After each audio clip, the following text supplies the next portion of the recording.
오늘은 요한복음 18장 28절에서 32절 말씀을 응하게 하려 함이라는 제목으로 예수님께서 그가 어떻게 해서 죄도 없으신데 가야바에 의해서 죄를 받고 빌라도가 또한 예수님을 죽이시는 것을 통해서 예수님이 왜 이렇게 하나님의 말씀, 예수님의 말씀을 이루려고 하셨는지 그 의도를 우리가 먼저 알아봐야 되겠습니다. 먼저 예수님께서 말씀을 응하게 함이라는 그 말씀에는 다음과 같은 큰 뜻이 있습니다. 사실 오늘 본문에서도 읽어보면 아시겠지만 유대법으로는 사형제도가 없습니다. 그러니까 가야바가 아무리 예수님을 사형시키겠다 해도 유대인들은 예수님을 죽일 수 없습니다. 그리고 또한 예수님은 그런 사형을 받아야 할 이유도 없습니다. 그러나 가야바는 오늘 로마 법을 통해서 빌라도에게 사형을 시켜달라고 이렇게 주문을 하고 있는 것입니다. 그러면 이스라엘 사람이 로마법에 의해 가지고 사형을 받는 것, 그건 모순입니다. 절대 있을 수 없는 사형 제도가 예수님에게 적용되었다는 것을 오늘 본문을 통해서 아주 상세하게 우리에게 가르치고 있습니다. 여기에서 우리가 알 것은 가야바와 빌라도는 두 사람이 다 로마 법정에서 일을 하는 사람으로 로마에 의해서 이렇게 그들의 임직을 받은 사람들입니다. 그래서 로마 사람들과 같습니다. 그렇기 때문에 이 로마 사람으로서 예수님이 하시는 일을 아주 못마땅해 했다. 특별히 가야바가 거짓 대제사장으로 예수님이 하시는 일 보니까 아주 안이 꺾고 비위가 틀렸습니다. 그래서 질투했다라는 말을 요한복음에서는 말을 하고 있습니다. 그래서 죽였다. 얼마나 질투했겠습니까? 예수님이 병든 자 다 살리시고 죽은 자 살리며 눈먼 자 고치고 또한 많은 사람들을 4,000명, 5,000명을 먹이는 그와 같은 기적의 일을 들으니 가야바로서는 마땅히 자기가 할 일을 예수가 하더라는 것입니다.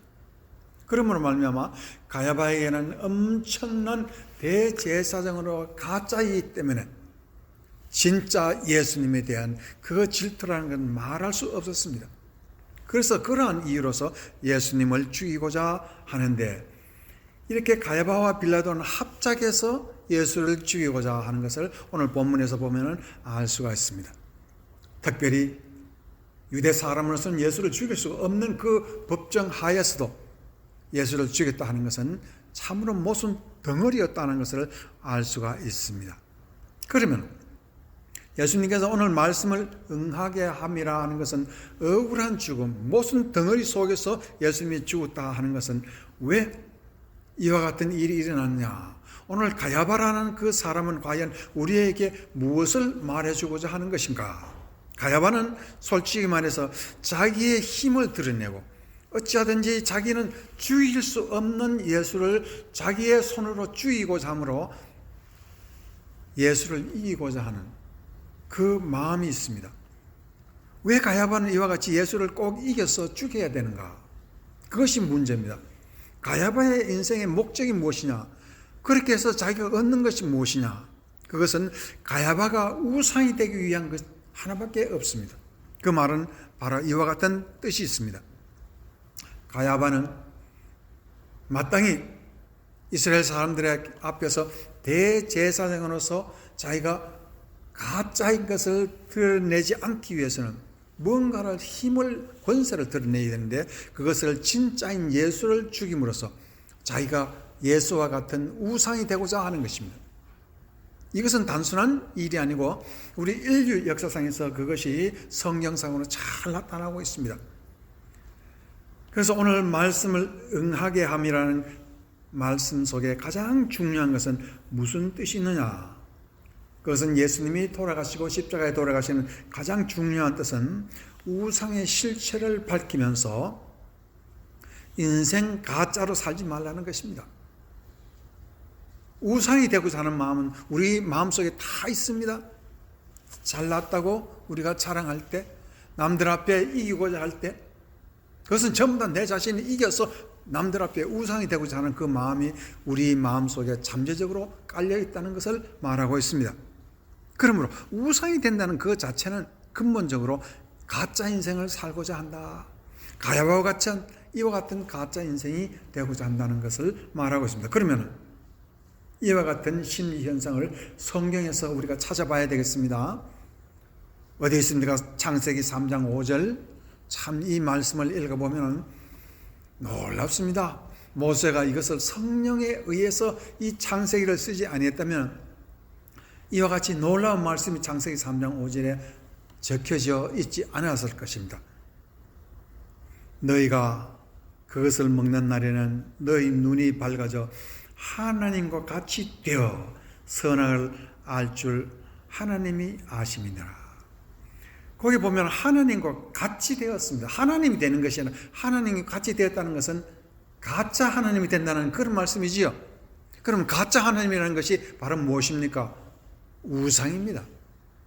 오늘 전 세계를 돌아다니 보면은 어느 나라든지 우상 아이들이 되기 위해서 여러분 아이돌 그 자체가 이름 아닙니까? 우상이라는 말 아이돌. 인간 마음속에는 이와 같이 다 우상이 되고 싶은 그 뜻이 있습니다. 언제부터? 아담 이브에서 에덴 동산에부터 우리의 가슴 속에는 아이들이 되고 싶은 그런 기가 막힌 가짜 하나님, 가짜가 되고 싶다 그런 뜻이죠. 이와 같이 하나님과 같이 되었다라는 말 속에서는 바로 인간 마음속에는 우상이 되고 싶어하는 간절함이 어디에서부터? 사탄 마귀에서부터 들어왔다 그렇게 말을 할 수가 있습니다. 그러니까 우리가 아담 이브가 부부가 싸움이 시작했습니다. 하나님 앞에서 너희가 어떻게 해서 이 하나님 먹지 말라는 선악과를 먹었냐 했더니 아담이 누구를 지적했습니까? 저 여자가 나한테 주어서 먹었다. 그러니까 아담은 진짜고 여자는 가짜라는 그런 말이지요. 여기서부터 처음 우리가 아담 이브가 에덴 동산에서 그 행복한 에덴 동산에서 가짜와 진짜 그 싸움이 벌어졌다 하는 것을 우리가 알 수가 있습니다. 그보다 더 확실한 것은 가인과 아벨 싸움 한번 보십시오. 가인이 하나님 앞에 바로 진짜 예배를 드렸냐, 아벨이 하나님 앞에 바로 진짜 예배를 드렸냐, 싸움하다가 형이 동생을 가인이 아벨을 죽였습니다. 무엇 때문에? 가짜하고 진짜하고 싸웠다. 어디에서부터? 에덴 동산에서부터 시작했다. 그 말은 인류의 마음속에는 아주 고고적부터 가짜하고 진짜가 싸움이 시작부터 다 하는 것을 우리가 알 수가 있습니다. 그래서 이 구약 성경을 보면 구약 성경에서도 그와 같은 것을 잘 묘사하는 것이 많습니다. 사사기 7장 7절에 보면은 다음과 같은 유명한 이야기가 있습니다.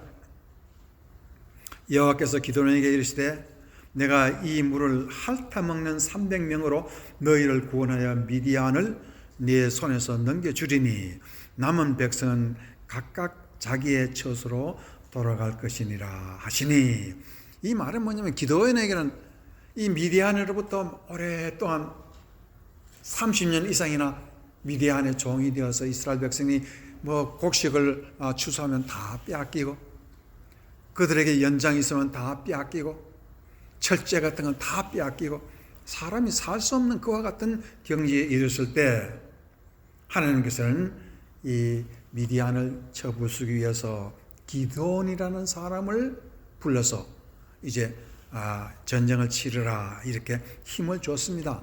하나님이 직접 기드온에 찾아가서 그와 같은 전쟁을 이스라엘을 구하라 하셨습니다. 그런데 이스라엘 백성을 다 모아보니까 이스라엘 백성들이 상당히 많이 나왔습니다. 처음에는 32,000명이라는 이스라엘 백성들이 모였습니다.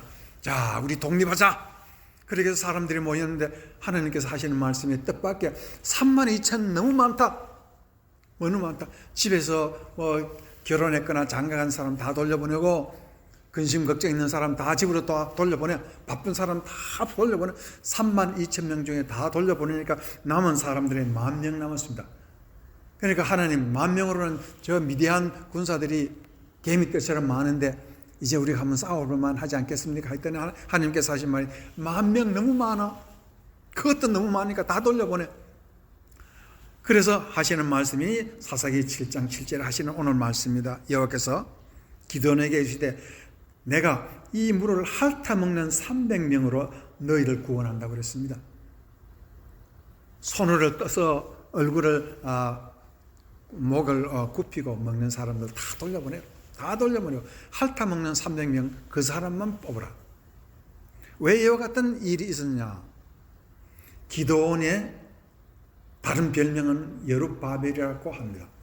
여룹바벨이라는 말은 여룹바알이라는 말은 바알을 쳐 부쉈다. 여룹 쳐 부쉈다. 바알이라는 바알과 아세라 상을 전부 다 두드려 부쉈다. 우상을 다 부숴버렸다. 그래서 기드온의 이름이 여룹바알이 되었습니다. 바알을 다 부쉈다고. 하나님께서 여룹바벨 기드온을 보니까 그 사람의 마음속에는 정말 가짜를 부수고 가짜를 없애기 위하고 가짜와 싸워서 진짜 이기고 싶은 그 마음이 그 속에 있더라. 참 하나님, 진정한 하나님, 가짜 하나님 아니라 우상의 하나님 아니라 참 하나님, 살아계신 하나님을 섬기고자 하는 그 마음이 기드온 마음속에 있기 때문에 하나님께서는 32,000도 너무 많고 10,000명도 너무 많고 딱 300명만 있어도 너희가 넉넉하게 이길 것이다. 왜? 이 싸움은 가짜와 진짜의 싸움의 대장은, 진짜 대장은 하나님이라는 것입니다. 우리가 인생에서 얼마나 많은 사람하고 쫓기며 우리가 가짜와 싸우고 있습니까? 그럴 때 억울한 우리의 심령 속에 어떻게 해야 됩니까? 우리에게 할 수 있는 일은 때로는 힘센 사람과 싸울 수 있는 그 길은 아무것도 없습니다. 그래서 성경에서는 강한 자와 약한 자 싸움에 싸움하는 중대자는 오직 하나님밖에 뿐이라 우리가 기도하는 것을 우리가 성경에서는 가르칩니다. 그 이유는 내가 과연 진짜라면 하나님이 내 편이 되어주시고 여룹바알처럼 내가 가짜라면 하나님이 나에게 함께 하시지 않는다는 것을 오늘 사사기에도 얘기하시고 우리가 기도 생활에서도 우리가 알 수가 있는 것입니다. 그래서 우리가 이 세상엔 바로 가짜와 진짜가 늘 내 가슴 속에서도 싸우고 이 세상에서도 그와 같은 싸움이 벌어지고 있다 하는 것을 알 수가 있습니다. 그래서 고린도전서 10장 13절과 14절에서는 다음과 같은 말씀이 있습니다. 사람이 감당할 시험 밖에는 너희가 당한 것이 없나니 오직 하나님은 미쁘사 너희가 감당하지 못할 시험을 당함을 허락하지 아니하시고 오직 시험 당할 즈음에 또한 피할 길을 내사 너희로 감당하게 하시느니라. 그런즉 내 사랑하는 자들아 우상 숭배 일을 피하라. 이 말은 뭐냐면은 아무리 우리가 급하고 급해도 가짜한테 붙지는 말아라는 것입니다. 우리가 이 세상에 급하다고 아무나 어떤 사람이나 앞뒤 가리지 않고 사람한테 잘못 도움을 구하면 그 사람은 가짜 인생을 걸어갈 수가 있다. 그래서 우상 숭배를 피하라는 것은 가짜를 피하라는 것입니다. 그리하면 하나님의 진짜 힘이 되어 주신다. 여룹바알처럼 기드온처럼 하나님께서 대신 싸워 주신다는 것을 말씀하고 계십니다.